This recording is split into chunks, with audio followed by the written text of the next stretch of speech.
आज मैं आप सभी को एक सच्ची घटना पर आधारित कहानी सुनाने जा रहा हूँ। तो चलिए शुरू करते हैं। रात की चादर धीरे धीरे शहर को ढक रही थी।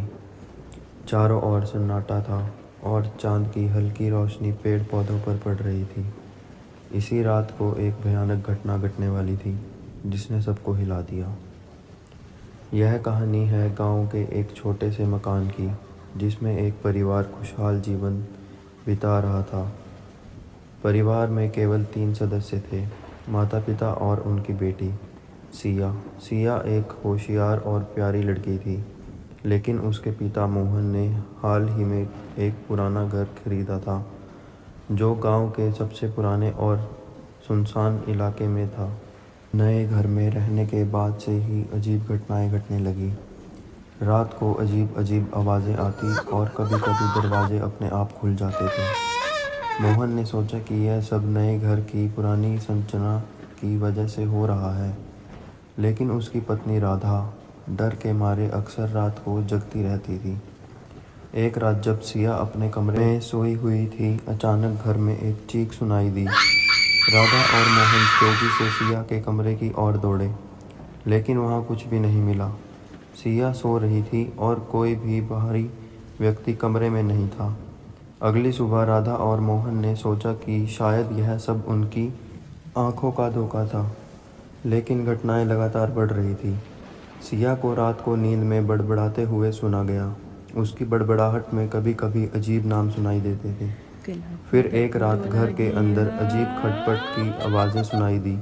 मोहन ने सोचा कि यह सिर्फ घर की पुरानी लकड़ी की आवाज़ है, लेकिन जब वह घर की तलाशी लेने गया तो उसने देखा कि सिया का दरवाज़ा खुला हुआ था और अंदर सब कुछ उल्टा पुल्टा था।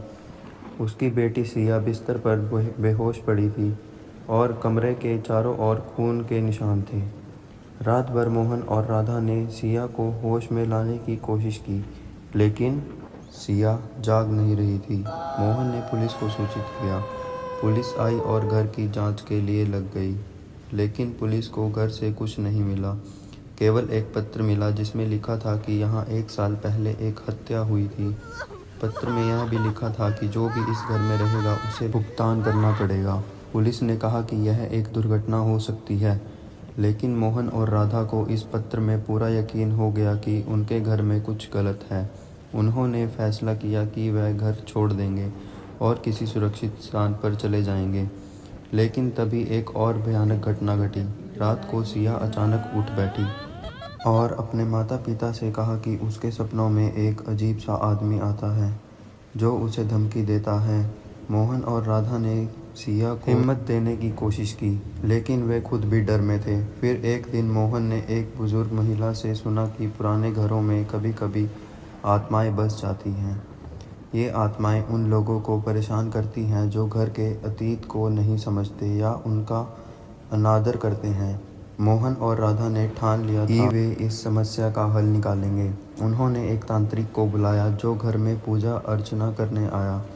तांत्रिक ने बताया कि घर में एक क्रूर आत्मा है जो उस समय के मालिक की है जिसने निर्दोष लोगों की हत्या की थी। तांत्रिक ने आत्मा को शांति देने के लिए विशेष अनुष्ठान किया। अनुष्ठान के बाद से घर में शांति लौट आई। सिया भी पूरी तरह से ठीक हो गई। मोहन और राधा ने घर छोड़ने का विचार त्याग दिया और वहां एक नई शुरुआत की। हालांकि वे अब भी कभी कभी अतीत की भयानक यादों को महसूस करते हैं, लेकिन वे जानते हैं कि सही कदम उठाने से वह एक नई शुरुआत कर सकते हैं।